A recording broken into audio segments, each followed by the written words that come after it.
Oh Is well. it rendering or? Oh no, it's not. Okay. Okay. So this isn't the logo that I'm using, but I just put that there just to see what like where the logo would go. I decided to name it Express to like um, kind of like expressing yourself, but kind of like a word press or something, like a I forgot what it's called, printing press or like a play on words. Um, these are the categories that will be on the main page, and these are kind of like the groups of things that will be on my filters. There will be things under some of these. Um, so I have three user scenarios. Uh, this guy this guy goes into the advanced search. Um, she just uses she just uses the basic search to find a specific person's writings. Um, and he actually is a writer, so I wanted to show that part also. But I'm probably gonna add some more to this one. Okay. That's all I have really so far. Um, Did you guys have the any logos questions? I'm using, so I'm gonna go into Illustrator and actually make that. Good. Do you have any questions or comments for Jaleesa?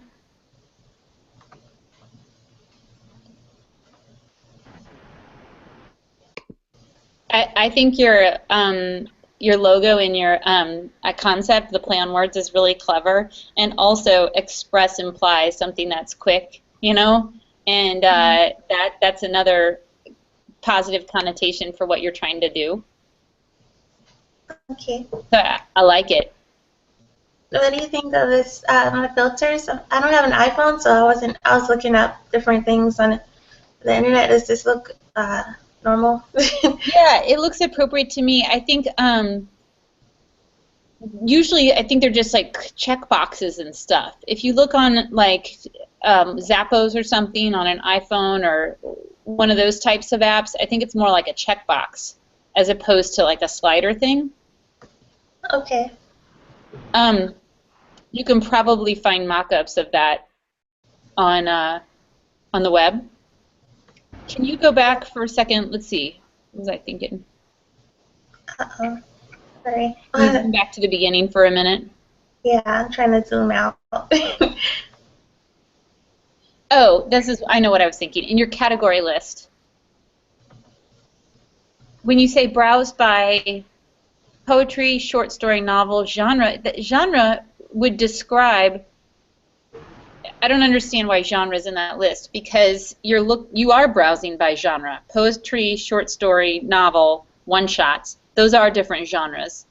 Yeah, those are the big genres, but then like subcategories like romance and adventure and stuff like that will go under genre. Oh, so it'd be like browse by Like only view certain types of stories or multiple. Like in the advanced search under genre, it has well, I didn't make it like it's a lot of genres, so I made it closed, but it would have all of those um, different topics, I guess. Teen fiction, stuff, fantasy. right, right. It's just it's a little bit confusing because it's not like a parallel structure. You know what I mean? Yeah, Poetry, short story, novel, and then it's kind of I don't know. Could you call it like specialty genres or something like that? yeah. Okay. I mean, I looked it up on Google because I got confused too because I was like, well, poetry and romance wouldn't go under the same thing because poetry is really broad. So I looked up the definition of genre to see which ones I should put under genre, and apparently all of them are considered genres, just different types. It's like the big ones and then I don't know. Yeah. Um, yeah, like if I were looking specifically for mystery writing, would be maybe a novel, but it would be kind of like a specific genre of a novel. And Yeah. you don't have to worry about like nonfiction because this is all creative writing, right? Well, there under genre there will be a nonfiction. That would be one of the genres. I think you need to, you're going to have a second level of browsing. Okay, what do you You're mean? going to have primary genres, and then under short stories, would there be any subcategories under short stories? No, they'll like on see like on here Mm-hmm. you can choose multiple things. So if you want short stories, you want just like certain types of short stories, and you would specify that down here. Oh, okay. Okay, I kind of get it now. I think it works. Okay. So you could have short stories that were like a mystery short story, right? Yeah. Okay. So it doesn't have to be, the genres are not necessarily only attached to novels, is what we're saying. Yeah, the genres are attached to each of these, each of the categories. Okay, so it's like a separate tag. Yeah. So I think I would organize your, you have, it's kind of like you have categories, genres,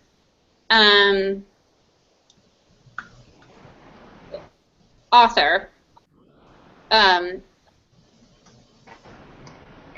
I'm just trying to put everything on the same level, kind of, and it seems like in your drawing you have it sorted out, but when you list it up front, it doesn't read like that. You know what I mean? Yeah. Okay.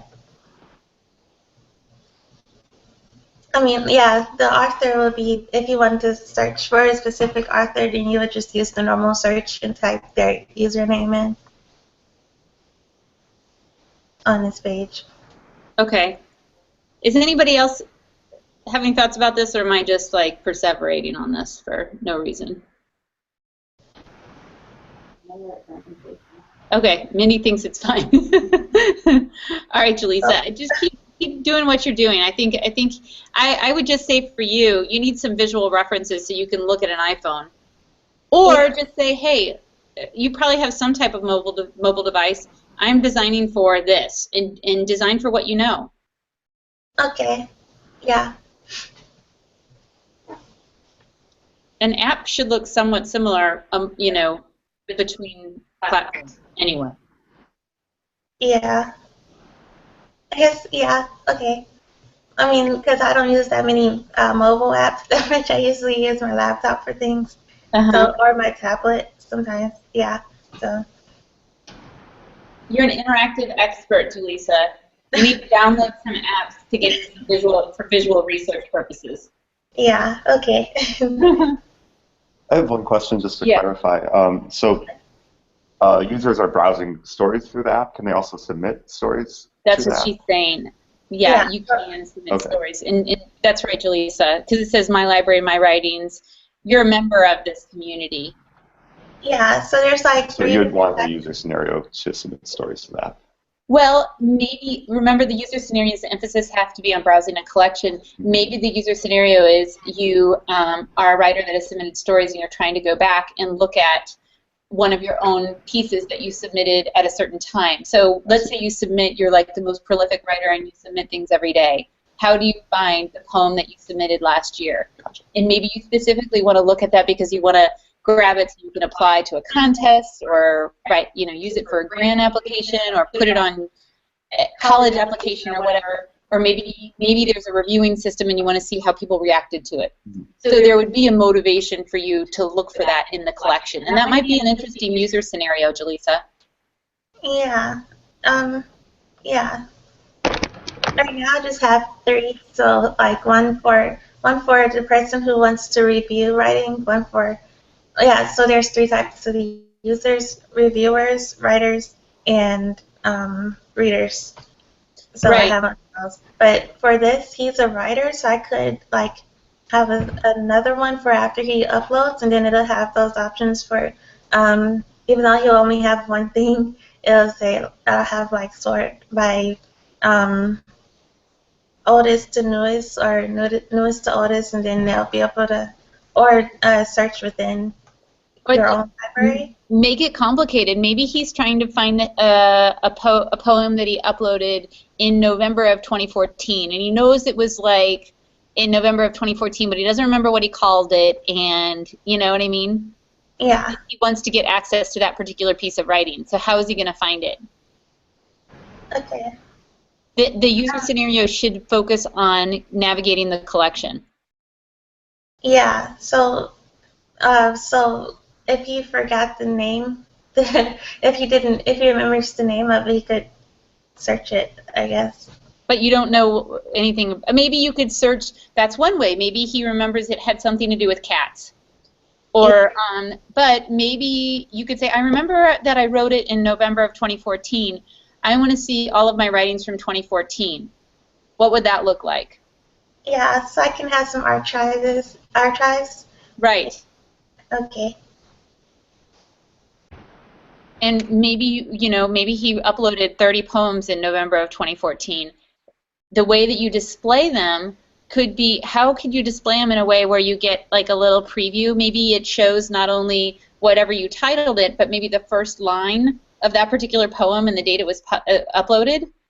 You know, so then if that might trigger your memory, or just think about what you can do to make it easier to find that particular element in the collection.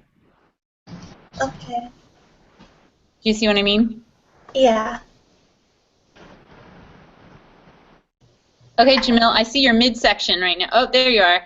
Sorry, I had to plug something in. Are you ready? Yeah, I just got back in town from doing some stuff with the military and stuff, so just to show something today, I got the wireframe from the last project, but I'm getting ready to turn that in. But for this project right now, I've already got my topic and stuff like that. I'm getting ready to start it. I'm a little behind on it, but I'm doing guitars, and it'll be like a searching thing for vintage models, acoustic, so I'll be able to separate all the guitars with that and stuff like that. But just so I have something to show today. Screen share. Right there. I just got a wireframe from the last one, my results from it and stuff like that. I know it's a different project that you guys were doing, but. Oh, so this is from Project 2. Yeah. Oh, okay, this is great. We can talk about this. This is fine. Okay. So you're kind of going through the whole card sort process, the reverse sort? Yep. And how did you find it? How did I find what? I mean, how did you, I think that people are intimidated by this process because I'm like, oh, figure out how to do a card sort. Well, it's pretty intimidating. Once I finally got that lynda.com access last week, I looked at some other people's, and then there's a perfect example on the one you showed on your example for like turning in the project of someone who did the Fox Theater, which is really similar to what I did. Yeah. And that we stumbled on, we used the same site for our card sort and stuff like that, but I looked at some of the questions he was asking, so it really helped clear a lot, more than the Lynda videos did, of like what a card sort was. Good. So I looked at kind of questions he was asking, and then just other questions I'd want to ask, and then I sat down and asked a whole bunch of people, and then I looked at my drop-down menus and for where they would search to find that, and that's at the top row right there for tickets, plan your visit, and things like that. And then from there, it was really, really easy, and then it started flowing again. Okay, great. So Yeah. are you finding that your flowchart is going to change based on the results of this? Yes, absolutely. Oh, cool. That's perfect. A lot of the stuff like buying gift cards and stuff like that, it kind of took people in a different route than what I expected to happen. So I find that was one of the big ones. And then like just finding recordings of the symphony and stuff like that, there was really no easy way to find that and stuff like that. So it really helped me clear some things up with that. Good. Yep. So I'll be knocking that out the rest of the day. Great. That's good. And I think that by sitting through, seeing what people are doing with their third projects, it should help you get going, you know, with the third project as well. Yep. I'm kind of working on them side by side too, so I can knock them both out. But yeah. Good. I think I I don't mean to pat myself on the back too hard here, but I do think that this, especially the second project, these projects are designed to show your thinking and your logical thinking and working through a project. So I really do think these are going to be great pieces for your portfolio. Yeah, it's taken me a little bit longer. The second one kind of had me all over the place trying to figure out what to do and stuff like that, because I'm really new to Illustrator and projects and software like that. So besides learning it myself, it's been like a pretty big learning curve on trying to figure out how to do simple tasks and things like that. But I'm finally had a second semester class that just started that teaches Illustrator, so it really helped me clear some things up. Good. Okay, great. Well, keep going where you're going because it looks great. It looks like you know exactly what's going on. I'm glad the lynda.com. Why did they say that you didn't have lynda.com? My email, for one, I had to go under the tabs menu and actually create a new box for it and stuff like that, like customize my layout on the opening page. Oh. And then after I finally found it, it wouldn't let me log in again because I'd like signed up for another account, and then I had email forwarding on, and it wouldn't send me a thing to my Webster email because email forwarding on. And it took them like 2 weeks to figure that out to finally be like, oh, just turn it off, have them send the email, and then I'll be good. So. Wow. Yeah. Well, I was worried that they like took away lynda.com access or something because we lost it for a year, and then everybody complained so much that they got it back.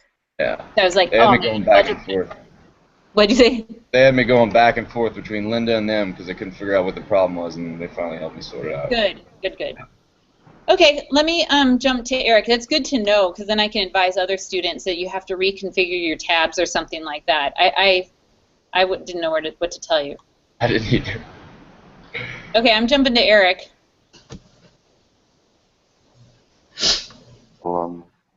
Unmuted. Oh. Should I just turn my volume up and if you want? Let me turn mine off. Okay. I'll be quiet.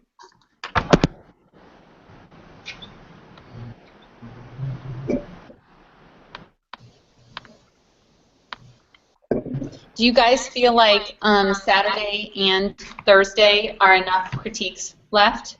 Or should I try to squeeze one more in at the beginning of next week? Those 2 days are fine for me. So. Okay. You guys can see my screen okay? Mm-hmm. Okay, so first, maybe I should turn my volume down. First, what I did was brainstorm a bunch of different topics that I was interested in. And I recently bought a Vitamix, which is like a big, very kind of expensive, high-quality food processor and blender. And I thought it'd be cool to create an app which kind of allows users to filter through different recipes, specifically for the blenders, but it can also be applied to different types of blenders too. So I'm calling it Runtime, and this is kind of the main logo. I'm sure what I'll end up doing is condense the little icon here into one of those app icons. And when I got the Vitamix, it came with this this hefty book of various recipes. So my thought was I would condense the book into an app, which would allow you to search through like various things. So the properties of each recipe or kind of categories would be ingredients, the type of thing you're making. It can make smoothies, but also soups, ice cream, sauces, and other things. Prep time, how long it takes to blend. Usually it's between 1 and 5 minutes. The cost, serving size, and then kind of ratings and reviews. And I'm still debating whether to allow users to submit recipes to the app or just kind of make it just kind of built-in content and not allow user-submitted content. So that's still up for debate. So my wireframe or my sketches aren't as neat as the others, but I tried to illustrate a few different scenarios. So when you open the app, I don't know if you can see this that well. Let's see if I can switch over. Slightly better.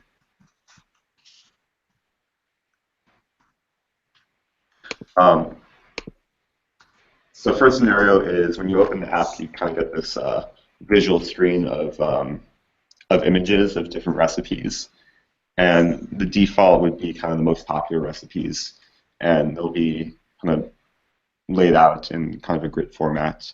And when you click each recipe, they're brought to the page of the recipe with the picture, ingredients, and instructions. So if the user is just really opening the app to browse recipes and find out new things to make, this would be the scenario to do that. The second scenario is if the user wants more options, and this would be if we're allowing users to submit content. They could click the menu icon, which would bring them to a list of different options, and then they can click My Recipes to view the recipes that they submitted. And it would probably be the same layout as kind of the home page with the visual version of the recipes laid out. And then go forward to the next one. User scenario 3 is when the user opens the app, and then what they want is to switch to kind of a more filtered list of recipes. And this basically reminded me exactly of Jaleesa's kind of search with the book, only different categories. So again, they would kind of click the three-part menu, and then go to advanced search, and then I haven't really thought this through thoroughly, but the different parameters would be prep time, cost, rating, and ingredients, and then click search and bring you to the results page. Your prep time and your cost. Can you guys hear me? Yeah. Oh, the prep time and the cost should be like a range, 2 bars. With like a highlight area, so you can say, I want between $5 per serving and $10. You know, it needs to be. Oh, 2 bars. Okay, yeah. Not just one. Yeah. Okay, that makes sense. Then you're not going to get many results. It'll be like, oh, there's 0 recipes. Oh, you're right. So I would have left, kind of like when you're look at like kayak, when you say I want to flight the leaves between this time and that time, you can kind of change the ranges. Sure. Okay, that makes sense. Keep going. Sorry. Yeah. So that's essentially the user scenarios. I actually started kind of developing kind of mock-ups in Photoshop. Mm-hmm. So let me switch over. It's a basic version of what it looks like. I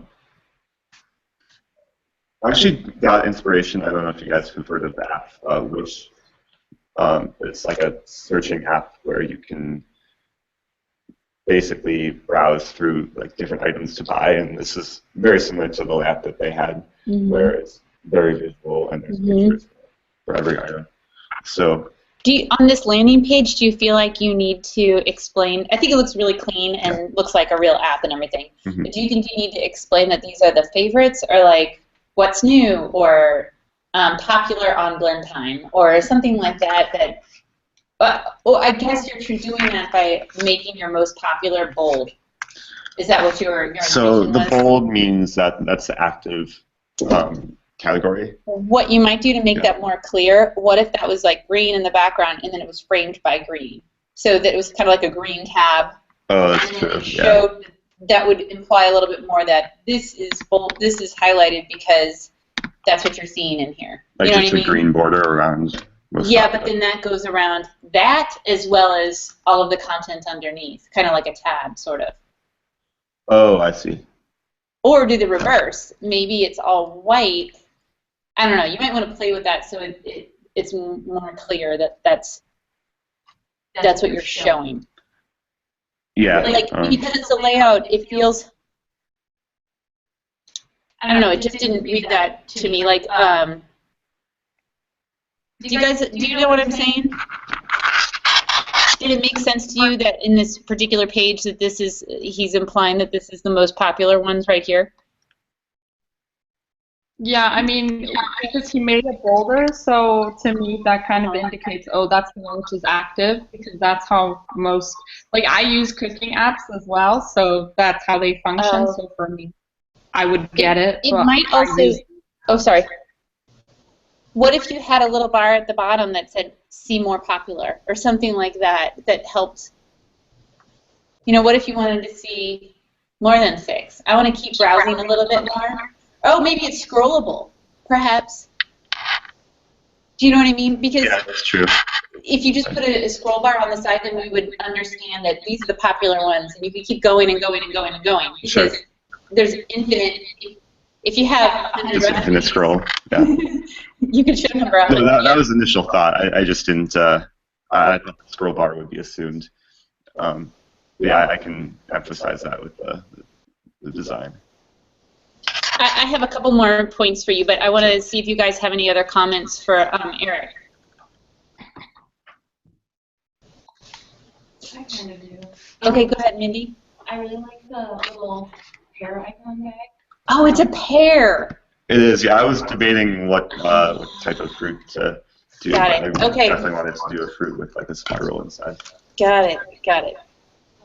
So I really like that. I think that would be good for your little icon, except like the spiral is like really small. Like the stroke on it is like super thin and it might not read as well. You could do like an ice cream cone kind of swirl thing, which kind of gives the same kind of basic idea, less I don't know, extracting information. Like I think that's what Like less thickness or. yeah, I don't know. It just looks, you know what I mean? Like really thin, like from a distance, it'd be kind of hard to get that that's what's going on. That's true. So maybe reduce the number of lines. Yeah. Something like that. Okay. Then keep the shape. I thought it was, that's what I was going to comment on. I thought it was like a fingerprint. I didn't really, I wasn't seeing, like I didn't get that that was a pear. I think what Mindy, I think it doesn't feel like it has enough energy. And this Vitamix, it spins the shit out of stuff, Yeah. right? So we need to kind of show that kind of energy in it. And I think that the swirls feel a little bit heavy, and they don't feel like they're implying motion. So how do you imply motion? Maybe if there were breaks in the line, that would kind of make it look, it would have the illusion of things are moving. You know, I was thinking, when I didn't realize this was a pear, I was going to suggest, I thought that this was like, I didn't realize it was the stem either. I thought this was like little bits flying off of the stuff that was spinning. Oh, really? Okay. But another way to, what I was going to suggest, I like your pear concept, although I didn't get it that it was a pear. But what if you had like the item in the middle, like a pear or a piece of fruit, something really simple, and then the spinning around it, and then little bits flying off to kind of show that energy. Yeah. I don't know. That's what I was thinking. But I like your pear idea. I just think that I don't know if everybody's getting it's a pear. Did you guys get it? I thought it was a fingerprint as well. You thought it was a fingerprint? Okay. Yeah, I didn't realize it could look like a fingerprint, but now once you say fingerprint, that's all I can see now. So maybe a pear is just the wrong shape, but I'll play around with it. I just don't want it to be too busy. Yeah, I would just start Googling maybe like spinning logos, or like see if you can find some visual references for stuff that has like a lot of energy and movement implied Sure. in the logo itself. I can't think of any off the top of my head. But yeah, see that one, the one on the top left. Yeah, that's cool. It seems to have some energy, and it's like the lines are broken and it's on an angle, and it. I think that's why I like it the feels. perspective. Yeah, it feels Almost like three-dimensional. it's turning. Mm-hmm. The other thing I was going to say with your user scenarios, remember being really specific. Like in some of the other examples we've already seen today, they've invented a character and they're looking for this specifically, and they want to do this. Mm-hmm. And that's going to make your presentation more compelling. You have to think about these documents as, oh my God, I'm going to go see a venture capitalist who's going to fund this app. So your purpose in creating this document is to, I don't even know if that's what venture capitalists do. Somebody who has money that might fund Investors, it. yeah. Okay. So if they're reading this and they want to be convinced that you've fully thought of all of these options. Mm-hmm. So by articulating, here's another random person that might come in, and you see that these interfaces are going to work for all of these scenarios, that makes your argument more compelling. And when you don't preface it with that, it's just kind of like, I'm just showing you. You might want to do this and this. I don't know. I got you're not similar getting to the last project where we developed the user personas. scenarios. Okay. Exactly. So make sure that you have a specific objective with a specific person. Okay. And I think that you could do something interesting too with part of browsing the collection might be, hey, I've saved my favorite banana yogurt recipe. I've saved a lot of yogurt recipes. How do I find that specific one that I saved on that day? Or something like that. The idea of a user who's worked with this application, who's maybe even submitted a recipe or saved a recipe, and how do I get back to that? So that might be an interesting user scenario. Okay. So you're kind of working out of order a little bit, but I think it's totally fine. Yeah. I would go back and flush out those sketched user scenarios a little bit more. Okay.